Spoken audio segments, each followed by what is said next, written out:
श्री शिवाय नमस्तुभयम दोस्तों। आप सभी लोग जानते हैं कि 22 नवंबर 2024 यानी शुक्रवार के दिन मार्गशीर्ष माह शुक्रवार सप्तमी तिथि पड़ रही है दोस्तों। और यह वह शुक्रवार है जो मार्ग शीर्ष महीने में पड़ने वाला सबसे बड़ा शुक्रवार तृतीय तिथि है, क्योंकि यह मार्ग शीर्ष महीने में पड़ रहा है। तो दोस्तों, इस शुक्रवार के दिन आपको यह उपाय अवश्य ही करना चाहिए। और दोस्तों, आप सभी लोग जानते हो 22 नवंबर मार्ग शीर्ष माह शुक्रवार सप्तमी तिथि का अगर सबसे बड़ा कोई उपाय है तो वह एक छुटकी काला तिल वाला उपाय है। तो दोस्तों, इस शुक्रवार तृतीय तिथि के दिन आप लोगों को इस एक छुटकी काला तिल वाला उपाय को जरूर करना है। बहुत सारे लोग होंगे जिन लोगों ने इस उपाय को न किया हो, मतलब पूरा साल निकल गया, उन्होंने किसी भी दिन इस एक छुटकी काला तिल वाला उपाय को न किया हो। पर दोस्तों, आपके पास एक आखिरी मौका बचा हुआ है जो कि 22 नवंबर के दिन है। तो इस दिन आप लोगों को इस वाले उपाय को जरूर कर लेना है। भले ही आपने पूरे साल भर इस उपाय को ना किया हो, पर अगर आपने इस मार्ग शीर्ष महीने की शुक्रवार तृतीय तिथि के दिन अगर इस वाले उपाय को कर लिया तो आपको इस उपाय को करने का वह फल मिलेगा जिसकी आपने कभी कल्पना भी नहीं करी होगी।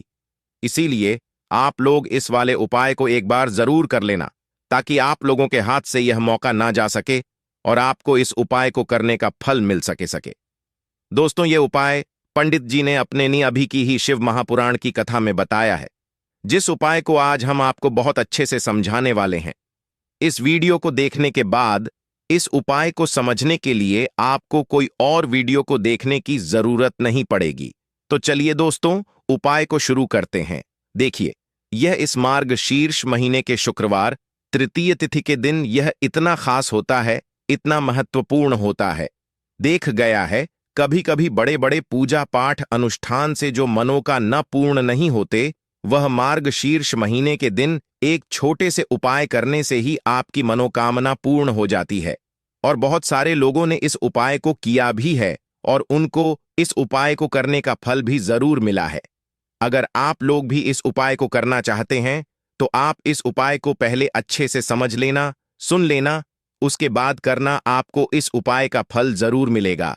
और इस उपाय को कर लेने से आपके घर में चाहे किसी भी प्रकार की दुख और समस्या क्यों ना चल रही हो, आपको उसका कारण भी नहीं पता है कि भाई यह समस्या किस कारण से चल रही है। उसका कुछ भी कारण हो सकता है, जैसे पितृदोष हो सकता है या किसी भी तरह का मंगल दोष भी हो सकता है। तो इस दिन आप लोगों को एक छुटकी काला तिल वाला उपाय कर लेना है। यह एक ऐसा उपाय है जिस उपाय को अगर किसी विशेष दिन पर किया जाए तो भाई उस विशेष दिन का जो है वह तो हमें मिलता ही मिलता है। पर हमने उस दिन पर इसे एक छुटकी काला तिल वाला उपाय को किया है तो हमें उससे भी बड़ा फल मिलता है, और फल बहुत जल्दी मिलता है, क्योंकि आप इस उपाय को बहुत ही बड़े और विशेष दिन पर कर रहे हो। तो चलिए अब उपाय के बारे में बात करते हैं, लेकिन उससे पहले आप लोगों को यह जानना आवश्यक है कि आखिर यह उपाय किस समय करना है, किसको करना है और कैसे करना है। तो चलिए हम आगे आपको वीडियो में एक एक करके बता देते हैं। लेकिन उससे पहले अगर आप लोग हमारे चैनल पर नए हैं तो हमारे चैनल को सब्सक्राइब कर लेना और इस वीडियो को लाइक करके कमेंट बॉक्स में श्री शिवाय नमस्तुभयम ओम नमः शिवाय जरूर टाइप कर देना। तो दोस्तों, इस एक छुटकी काला तिल वाला उपाय को हमें इस शुक्रवार तृतीय तिथि के दिन कैसे करना है, किसको करना है, किस समय करना है और कहां पर करना है, ये सारे सवालों के जवाब आपको इस वीडियो में मिल जाएंगे। और जो ये वीडियो देखेगा भाई, उसको एक छुटकी काला तिल वाला उपाय जरूर करना चाहिए, क्योंकि इस दिन काला तिल का भी बहुत ही बड़ा और विशेष महत्व होता है। और जब बात आ जाए एक छुटकी काला तिल वाला उपाय की, तो यह सोने पर सुहागा वाली बात हो जाती है और यह एक बहुत ही बड़ा उपाय हो जाता है इस शुक्रवार तृतीय तिथि का। तो अब दोस्तों, इस एक छुटकी काला तिल वाला उपाय को आखिर करना किसको है, सबसे पहले हम लोग वह बात जान लेते हैं। तो देखो, घर की जो बड़ी माताएं बहनें होती हैं, उन माताओं बहनों में से कोई को भी एक बड़ी माता बहन इस वाले उपाय को कर सकती है। और दोस्तों, अगर आप चाहे तो अपने घर में से सभी सदस्यों को भी इस उपाय को करवा सकते हैं। अगर किसी व्यक्ति की खुद की कोई मनोकामना है, खुद की कोई दुख और परेशानी है जो कि वह अपने लिए ही करना चाहता है, इस वाले उपाय को तो वह खुद अपने लिए भी कर सकता है। बाकी अगर कोई घर में से ऐसा है जो कि अपने पूरे घर परिवार की सुख और शांति के लिए ये वाला उपाय करना चाहता है तो भाई भी कर सकता है, उसमें भी कोई दिक्कत वाली बात नहीं है। कहने का मतलब यह है कि इस उपाय को हर एक सदस्य भी कर सकता है और पूरे घर परिवार के सदस्य के लिए घर की बड़ी माताओं बहनों में से कोई एक माता बहन भी कर सकती है।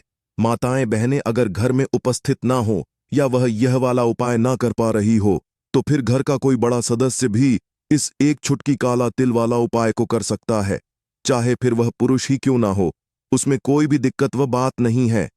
उसके बाद में दोस्तों जो अगला प्रश्न निकल कर आता है वह यह आता है इस उपाय को लेकर कि आखिर इस उपाय को हमें किस समय करना है, सुबह के समय करना है कि शाम के समय करना है। तो देखो, इस वाले उपाय को आप लोग सुबह के समय भी कर सकते हो और शाम के समय प्रदोष काल में भी कर सकते हो।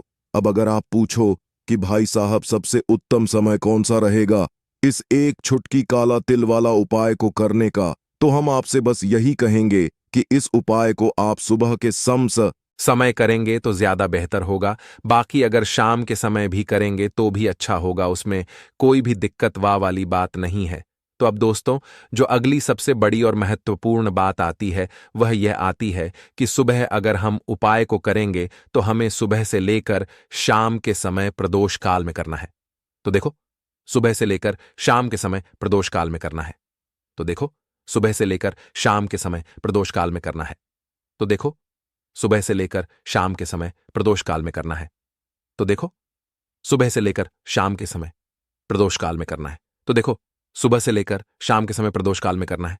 तो देखो, सुबह से लेकर शाम के समय प्रदोष काल में करना है। तो देखो, सुबह से लेकर शाम के समय प्रदोष काल में करना है।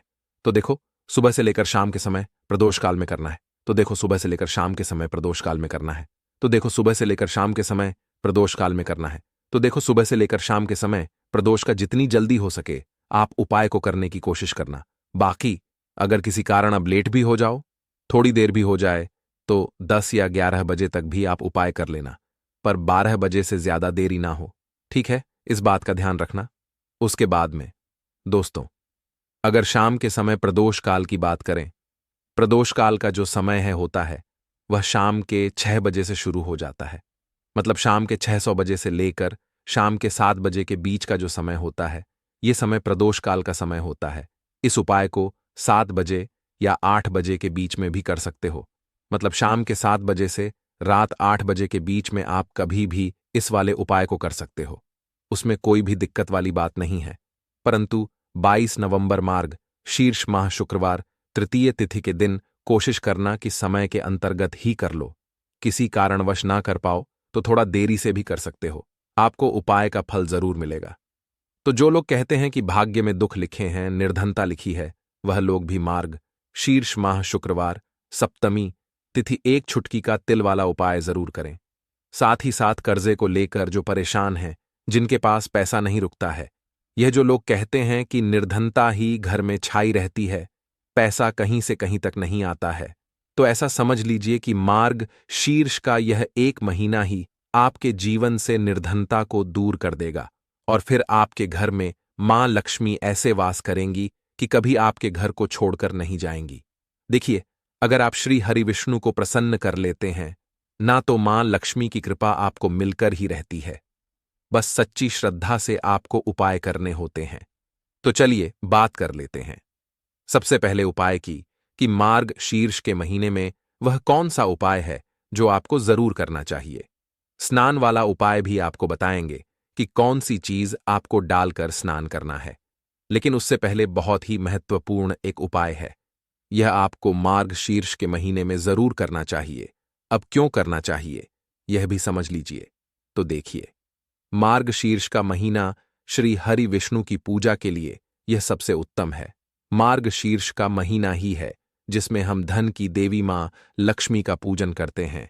दीपावली पर मार्ग शीर्ष के महीने में ही धनतेरस, छोटी दीपावली सारे तीज त्योहार मनाए जाते हैं, क्योंकि मार्ग शीर्ष का महीना ही होता है जब धरती पर देवी देवता आते हैं और अपने भक्त की मनोकामनाएं को पूरा करते हैं, उनके घर को धन धान्य से भरते हैं।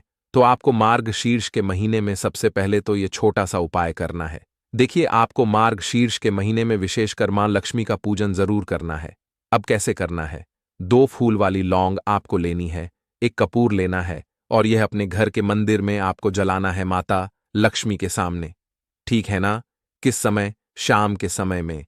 क्यों शाम का समय? मान लक्ष्मी की पूजन के लिए सबसे उत्तम होता है और मां लक्ष्मी शाम के समय ही भ्रमण पर निकलती है। तो जब आप इस उपाय को मार्गशीर्ष के महीने में करेंगे तो मां लक्ष्मी की विशेष कृपा आपको मिलेगी और कभी धन संपदा आपके घर में कम नहीं पड़ेगी। बहुत ही श्रेष्ठ और बहुत ही उत्तम उपाय है मार्गशीर्ष के महीने का। चलिए बात कर लेते हैं अब अपने दूसरे उपाय की। जल में वह कौन सी चीज डालकर आपको स्नान करना है कि भाग्य चमक जाए। जितनी भी कर्जे से जुड़ी, धन से जुड़ी समस्याएं हैं, निर्धनता से जुड़ी समस्याएं हैं, आपके जीवन से एक बार जाने के बाद कभी थककर आपके जीवन में नहीं आएंगी। आपने हमेशा बहुत बहुत सारे लोगों को देखा होगा अपने जीवन में। बहुत सारे ऐसे लोग आपके सामने आए होंगे या आपने उनके एग्जाम्पल देखे होंगे, उदाहरण देखे होंगे कि एक बार अगर वह व्यक्ति धनवान बन जाते हैं तो फिर कभी निर्धन नहीं होते। और यह वही लोग होते हैं जो महालक्ष्मी की विशेष कृपा प्राप्त कर लेते हैं। अब विशेष कृपा किसको मिलती है? महालक्ष्मी की, जिसे श्री हरि विष्णु का आशीर्वाद मिल जाता है। अब हम जो उपाय आपको बताने जा रहे हैं यह श्री हरि विष्णु से ही जुड़ा है। अब मार्गशीर्ष का महीना स्नान के लिए और दीपदान के लिए, मां तुलसी के पूजन के लिए, मां लक्ष्मी के पूजन के लिए सबसे ही उत्तम महीना है। पूरे 12 महीनों में सबसे उत्तम महीना मार्गशीर्ष का महीना ही होता है। तो मार्गशीर्ष के महीने में आपको क्या करना है? थोड़ा सा लेना है काला तेल, काला तिल, जो कि श्री हरि विष्णु से ही जुड़ा हुआ है। ठीक है ना? एक छुटकी काला तिल लेना है और आपको लेना है गंगा जल। अब आपको अपने जल में यह एक छुटकी काला तेल और गंगा जल डालकर स्नान करना है। और क्या बोलकर स्नान करना है? हर हर गंगे बोलकर आपको स्नान करना है। मार्गशीर्ष के महीने में कितनी बार यह उपाय करना है? जितनी बार आप कर लेते हैं उतना उत्तम है। ज्यादा बार ना कर पाएं तो आप एक दिन चुन लें कि हमें शुक्रवार के शुक्रवार स्नान करना है, मंगलवार के मंगलवार करना है, गुरुवार के गुरुवार, शुक्रवार के शुक्रवार, रविवार या शनिवार, जो दिन आप चुन लेते हैं हफ्ते का, उस दिन आप स्नान करें। 15 नवंबर तक है मार्गशीर्ष का महीना। ठीक है ना? तो 15 नवंबर तक जो व्यक्ति इस उपाय को कर लेगा वह कुछ ही दिनों में अपने जीवन में चमत्कार खुद देख लेगा। तो काला तिल जो होता है यह शनिदेव को प्रसन्न करता है। और साल कौन सा चल रहा है? साल 2222 यानी कि नन का ही साल चल रहा है। काले तिल के उपाय श्री हरि विष्णु को प्रसन्न कर होते हैं तो मां लक्ष्मी तुरंत प्रसन्न हो जाती हैं। काला तिल डालकर जब आप स्नान करते हैं तो आपके जो पितृ हैं ना वह भी आपसे प्रसन्न रहते हैं, क्योंकि काला तिल जो है यह हमारे पितरों से भी जुड़ा है। साथ ही साथ जब भी आप काला तिल और गंगा जल डालकर स्नान कर लेंगे, आप देखें कि आपके जो काम बरसों से अटक रहे थे, बहुत सालों से अटक रहे थे, काम बन नहीं पा रहा था, या आपको ऐसा लग रहा है कि आप एक ही जगह जीवन में रुक गए हैं, आगे ही नहीं बढ़ पा रहे हैं, तो विश्वास मानिए, सच्ची श्रद्धा से पूर्ण ठा से एक बार विश्वास करके मेरे श्री हरि विष्णु पर यह उपाय करिए और फिर उनकी महिमा देखिए कैसे वह आपके घर को धन धान्य से भर देंगे। तो बहुत ही उत्तम उपाय है मार्गशीर्ष के महीने का। जरूर से आप इस उपाय को करें। जो लोग इस उपाय को कर चुके हैं और इस उपाय की महिमा देख चुके हैं, चमत्कार देख चुके हैं, न वह कभी इस उपाय को नहीं छोड़ते हैं, क्योंकि उनका जीवन बदल चुका है। आप भी अपने जीवन को बदलिए और इस उपाय को मार्गशीर्ष के महीने में आप जरूर करिए। साथ ही साथ गंगा जल घर में छिड़कना बिल्कुल ना भूले, क्योंकि मार्गशीर्ष के महीने में गंगा जल का भी बहुत महत्व होता है, जो कि हमारे महादेव से जुड़ा हुआ है।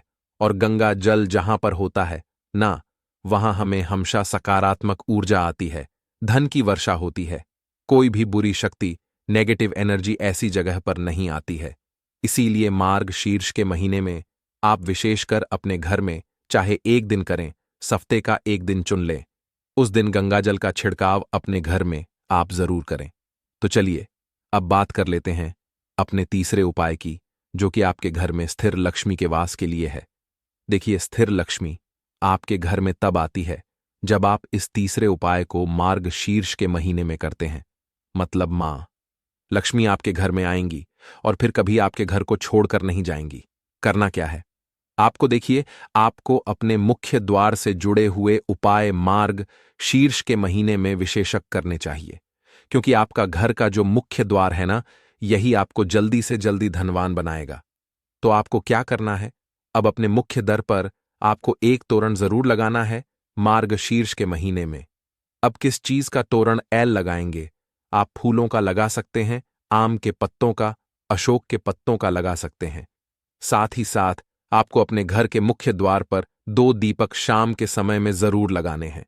2 ना लगा पाएं तो 1 लगाएं, लेकिन मुख्य द्वार पर मां लक्ष्मी के लिए और श्री हरि विष्णु के लिए आपको दीपदान यानी दीपक जरूर लगाना है। तो जरूर से इस उपाय को करें और फिर देखें कैसे आपके घर में स्थिर लक्ष्मी का वास होता है मां, लक्ष्मी कभी ऐसे घर को छोड़कर नहीं जाती हैं जहां पर दीपक मुख्य द्वार पर जलता हो, और ऐसे घर में हमेशा प्रवेश करती हैं, क्योंकि मां लक्ष्मी भ्रमण पर निकलती है। न तो ऐसे घर में ही जाती हैं जहां पर दीपक जल रहा हो, साफ सफाई का ध्यान दिया जाता हो, है न तो हमेशा मां लक्ष्मी की कृपा उन लोगों को जरूर मिलती है। तो दोस्तों, ये थे पूज्य गुरुजी द्वारा बताए गए कुछ बहुत ही खास उपाय। अगर आपको जानकारी अच्छी लगी हो तो वीडियो लाइक करिएगा। मिलते हैं फिर एक नए वीडियो के साथ। श्री शिवाय नमस्तुभयम।